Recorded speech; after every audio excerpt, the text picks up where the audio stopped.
Sa'aatiin gara halkaniitti yeroo socho'u addunyaan hafuura ishee qabatte. Har'a caamsaa 10 bara 2026 callisni galoo galaana Faarsi nagaa osoo hin taane callisa sodaachisaa fi huzii abiddaan guutamedha. Qarqara galaana Pershiyaa waraana miidhamerraa kaasee haga galma qorraa dhaabbata mootummoota gamtoomanitti addunyaan tapha gatii guddaa qabu dhaadannoo Raashaa misaayila baatuu fi badhaasa diinagdee addunyaa ilaalaa jirti. Gaaddiduun Koreeyidoota warraaqsaa Iraan ergaa cimaa buufataalee Ameerikaa naannicha keessa jiran hundaaf raafama erge dabarseera. Gooftaa baallee abiddaa Iraan kan ta'e Jeneraal Saayid Majiid Moosaafi diroonii fi misaayiloonni taargeettii diinaa rukutuuf jiru jechuun labseera. Kana booda qophaa'an jirru eegaa jirra kan jedhan Jeneraal Moosaafiin koordineetiin kaa'ameera taargeettiin adda baafameera jechuun. Kana booda yoo dooniin Iraan tokko rukutamte samiin ba'aa giddu galeessaa buufataalee Ameerikaa naannicha keessa jiran hundarratti abidda roobsa jedheera. Kun dubbii qofa miti dhaadannoo waraanaatti. Iraan duula boombii Waashingten guyyoota 40 darbe kufaatii tarsiimoo jechuun waamteetti.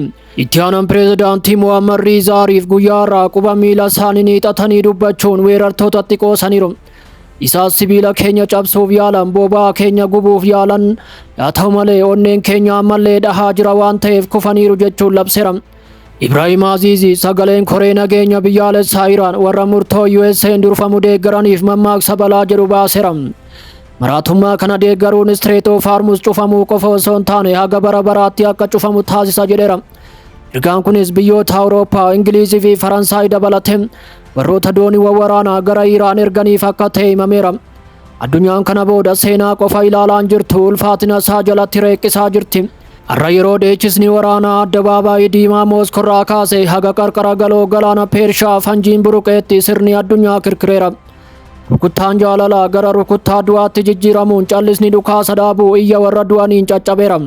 Ibsa nama qabbaneessu kan Peentaagoon keessa dambalii rifaa isaa ergeen ajajaan humna galaanaa eegdota warraaqsaa cirricha keessa sarara diimaa abiddarraa hojjetame mul'iseera.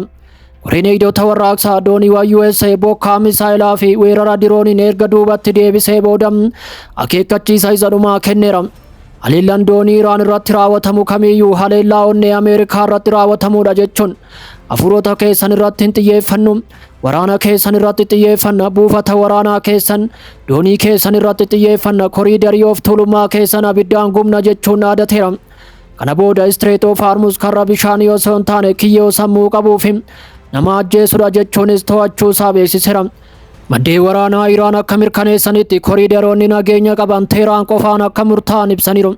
Dooniin karaarraa maqe kamiyyuu taargeettii akka ta'u himaniiru.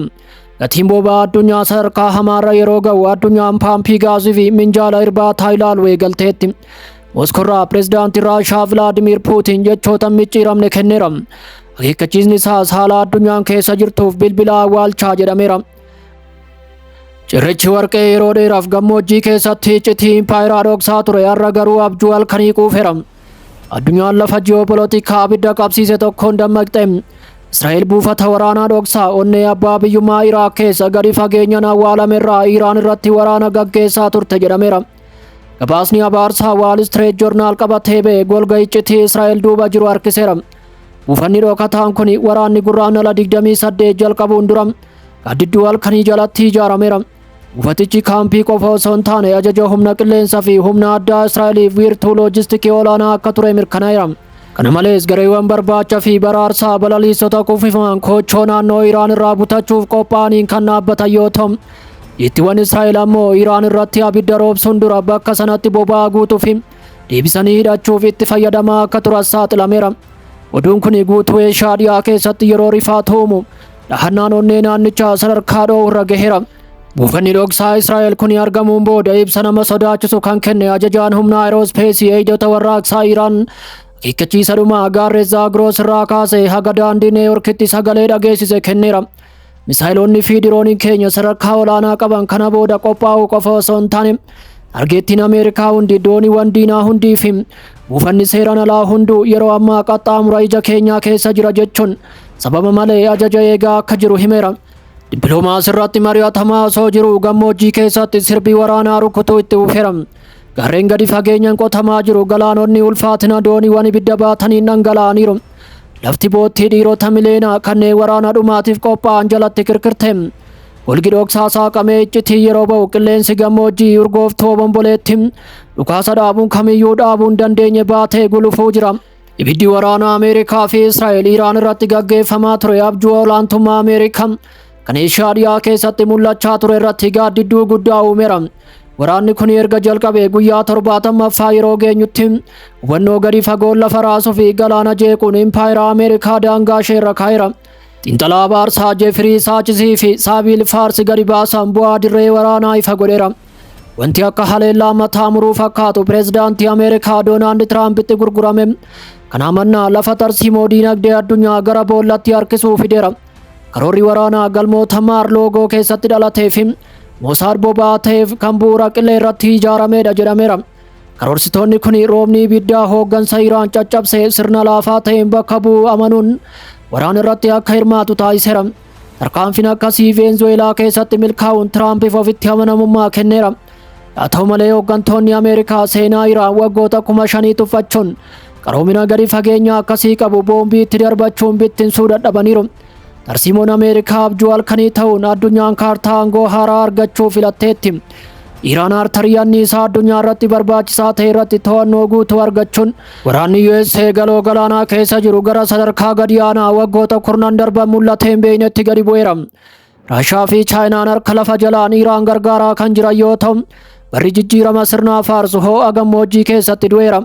Pireezidaantiin Ameerikaa Doonaald Tiraamp duubatti deebi'uu kana injifannoo guddaa jechuun Tiwiitara irratti barreessanis addunyaan dhugaa jiru garuu hubatteetti. Akka xiinxaltoonni kun jedhanitti Mosaad USA kiyyoo ofii isaatii tolche keessa galcheera. Xiinxalaa beekamaan addunyaa Jeefirii Saachis dabaluun impaayerri Ameerikaa gatii fudhatama qabu waraana kana injifachuu hin danda'u jedheera. USA'n gaarreen gowwoomsaa kana jalatti osoo hin caccabin dura gara seera addunyaatti deebi'uuf yeroon isaa amma jechuunis labseera.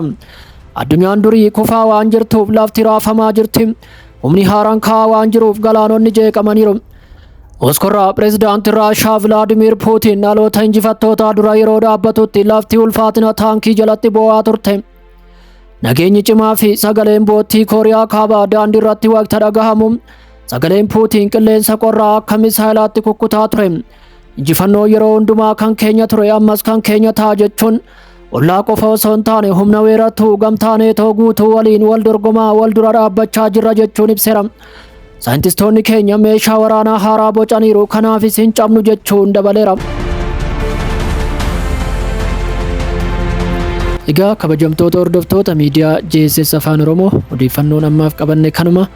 Odeeffannoowwan biroo kan ba'aa giddu galeessaa akkasumas addunyaa irratti xiyyeeffannoo argatan qabannee aga dhufnutti bakka jirtan hundatti hamtuun isin hin argin jennee asumaan nagaadhaan manna.